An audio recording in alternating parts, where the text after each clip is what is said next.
Sometimes the biggest financial mistake isn't spending too much, it's waiting too long to enjoy what you've built. Dustin Smith from Wealth Enhancement Group here with us today. Dustin, you wouldn't have thought this, because isn't the common wisdom that we should just keep saving and saving and saving? That's all you hear me say, right? Yes, every time I'm on here, I'm telling people, make sure you save more and don't overspend. And now you're telling us, wait, hold up. Use the money you saved for so long. Exactly. So this is a very common thing that I see happen, particularly with the more affluent, as people have really built up wealth.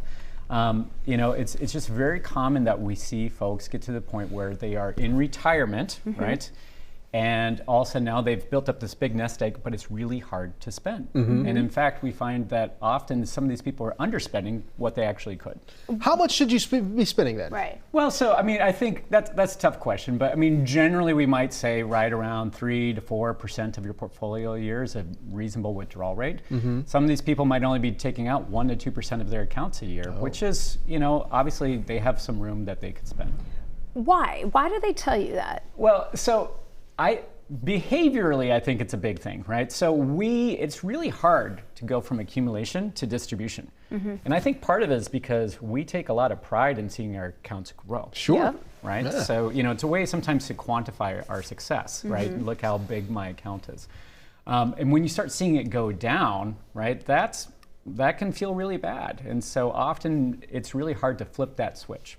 Can you run through I think we all know some of the consequences when you don't spend that money. What are some of the outliers, though, that could happen when you don't spend that money?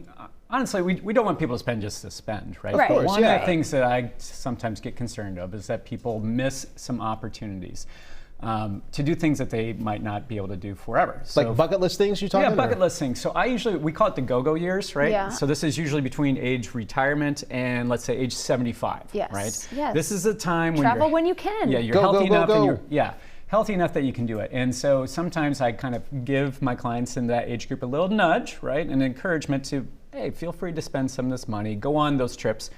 Because I see what happens when folks get past that age. Is some of it too that they don't want to spend it because they think they want to give it to their own kids? Yeah, so a common thing that I see happen is that early on, people are afraid of running out of money. So that might be one reason why they might not be spending. And then something shifts right about in their late 70s, early 80s. I see this is very common where people start thinking about legacy. And so the concern is, well, if I spend, I may not be able to help my grandchildren or great-grandchildren because they remember what it was like, right? Sure. Yes. You want to leave your kids or the grandkids better than you left yourself. Absolutely, absolutely. So that can be a roadblock to spending.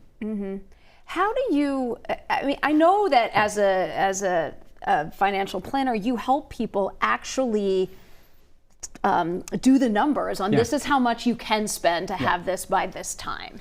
Yeah, so, advisors, a big part of our role is kind of raise our hand, right? And just tell people, hey, sometimes you're spending too much. Sometimes, we're giving them license to spend. So that's a big thing.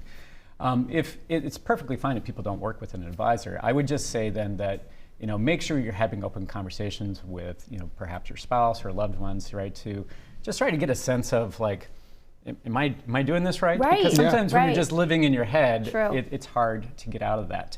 And also, I just encourage people that kind of watch their accounts every year because let's say things do really well. Sometimes it's okay to give yourself a little bit of a bonus, right? And think about it like when you got a bonus at one point in time where you're like, okay, I need to put that aside. I can spend this on a trip. Now I can go to Disney. Absolutely. Now I can go to Disney. All right, Dustin, thank you.